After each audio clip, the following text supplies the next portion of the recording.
S'aimer soi-même parce que je pense qu'on est dans un monde qui nous pousse, qui nous déconnecte de plus en plus de qui on est.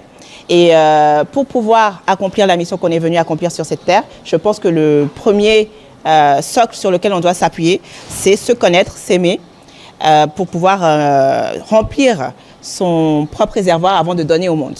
Je pense que quand on donne aux autres avant de se donner, quelque part déjà, on ne donne pas forcément de manière gratuite, on attend de l'autre que lui vienne remplir notre réservoir. Sauf que ce n'est pas la responsabilité de l'autre. On doit prendre soin de soi pour avoir les ressources nécessaires pour pouvoir se mettre au service du monde. Donc, je ne parle pas d'abandonner les autres, je parle avant tout de construire qui on est, de prendre soin de nous, de savoir qui on est et la contribution qu'on veut apporter pour pouvoir l'apporter de la manière la plus optimale possible. Ce que les entrepreneurs peuvent tirer de ce livre, c'est justement de savoir qu'ils ont une entreprise qui leur tient à cœur. Généralement, quand on est entrepreneur, notre entreprise, c'est notre bébé et on y met toute notre énergie.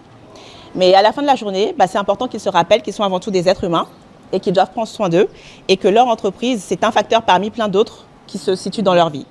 Et donc, c'est important d'avoir des fondations solides en dehors de notre entreprise pour être nourri, avoir davantage d'énergie à donner à notre entreprise déjà.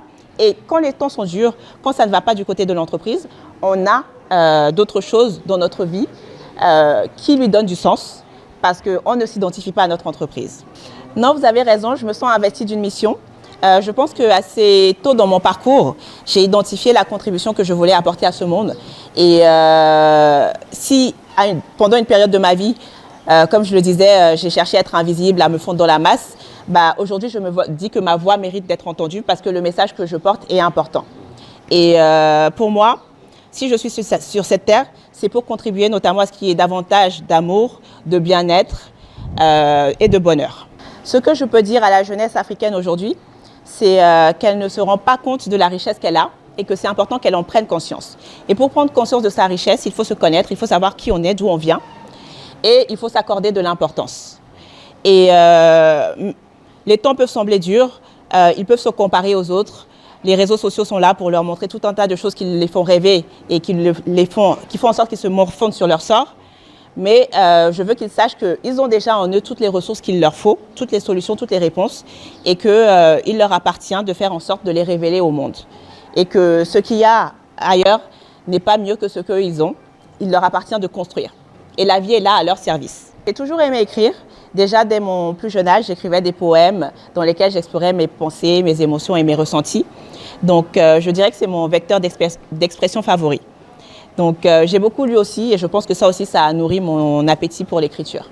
On connaissait Adolé comme coach et consultante au niveau organisation et approche pour les PME et les entrepreneurs. Et en fait, on a découvert en Adolé la femme qui a un message, qui a écrit justement, et l'auteur. Et nous, c'est quelque chose qui nous tient beaucoup à cœur parce que Jocolab, on pense que tout part de l'humain. Et qu'en fait, et que dans cette dynamique-là, il nous faut nous connaître, il nous faut aussi revenir sur nos valeurs. C'est ça le Joko, notamment des valeurs de faire ensemble. Et d'ailleurs, la semaine mondiale de l'entrepreneuriat que l'on propulse pour la 13e année au Sénégal est placée sous le thème de Together We Build. Donc ensemble on construit, et nous on a dit qu'ensemble on construit le Sénégal. Parce qu'aujourd'hui, Sénégal 2050, c'est pas l'affaire juste des politiciens, de choses. On est tous des enfants du Sénégal. Et comment est-ce qu'on arrive à se mobiliser ensemble? Je pense qu'Adolé a donné des clés. Parce qu'elle nous a montré comment elle, de crise qu'elle a traversée personnellement, on l'a amenée dans des études d'excellence, etc. Elle s'est questionnée, elle a reconnecté avec ses valeurs africaines, elle est revenue en terre africaine et elle a fait ce parcours aussi qui l'a demandé à aller chercher au fond d'elle-même à travers des crises, mais des crises qui ont été salutaires parce qu'elles lui ont permis de s'ouvrir et aujourd'hui justement de rentrer dans ce dialogue avec l'humanité, c'est-à-dire avec nous au Sénégal, mais plus large, puisque ce livre a une vocation qui dépasse le cadre du Sénégal, mais qui parle avec les jeunes. Vous savez, elle était en crise, elle était malade, elle aurait pu avoir une dépression, faire des choses, mais non, elle s'est prise en main et justement elle a fait ce parcours. Et je pense que c'est ce message magnifique qu'on voulait donner, qui en plus résonne avec le programme qu'a lancé Mme Radidir, qui est socio-anthropologue et qui a fait aussi ce cheminement pour dire que nous devons au Sénégal reconnecter avec Biyu, Don Kenadon, se reconnecter avec nous-mêmes et qu'en fait la connexion et notre connaissance de soi est essentielle pour avant même tout programme socio-économique. Et c'est aussi ce qu'on veut porter et on pense d'ailleurs que beaucoup des programmes n'ont pas marché parce qu'on nous a amené des trucs qui sont pensés à Paris, à Washington et autres, qui ne résonnent pas avec nous.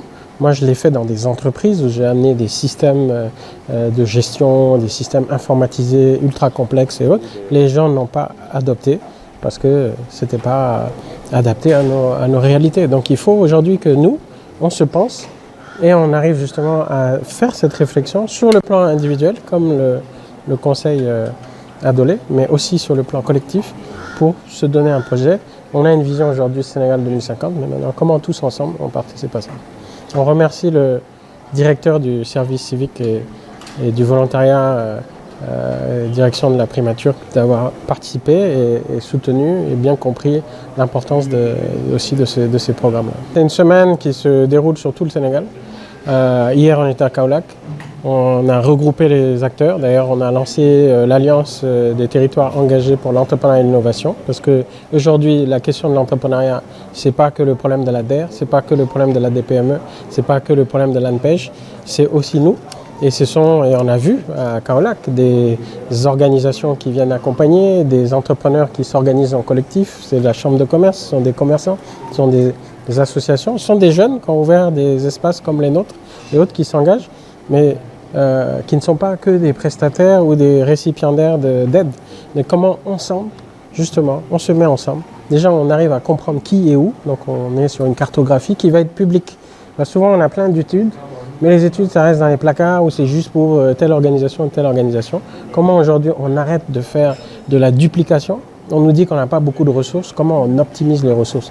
Juste pas plus tard qu'hier, il y a un jeune qui est très engagé dans les écosystèmes de Kaolack, qui me dit on veut avoir un espace dans lequel on va acheter des équipements et on va pouvoir les mettre à disposition des jeunes. Je lui dis mais la DER vient de faire ça. Ça fait 11 mois qu'ils ont ouvert leur agence, vous n'êtes pas au courant. Et j'ai dû l'amener et il a vu et lui-même il a été ébloui. Et on voit que donc il y a des initiatives qui se passent, malgré toute la communication, on voit que ça ne se croise pas. Donc il est essentiel aujourd'hui qu'on crée des espaces de dialogue entre toutes ces différentes organisations. On nous a promis une révision des dispositifs parce que justement les gens sont perdus, on a vu, les jeunes ne savent plus, je dois aller à la DPME, je dois aller où, je dois aller truc. Les entrepreneurs, ce n'est pas une entité, il y a des porteurs de projets, il y a des champions, il y a d'autres qui sont à d'autres étapes. Donc qui intervient où, comment ça se passe, à quel niveau, sur le financement, sur la formation, sur l'accompagnement, sur la mise à disposition d'espaces. Oui. Donc on a beaucoup d'acteurs. Certains nous ont dit qu'il y a 5000 programmes sur l'entrepreneuriat au Sénégal et on se demande. Vous continuez à voir les jeunes qui sont là, ils se posent des questions. Donc il faut aujourd'hui qu'on arrive à se mettre tous autour d'une table et qu'on arrête de dire lui est plus important que lui. C'est tous ensemble, il n'y a pas un qui est plus important que l'autre. On se met autour d'une table et ensemble on se donne une vision commune.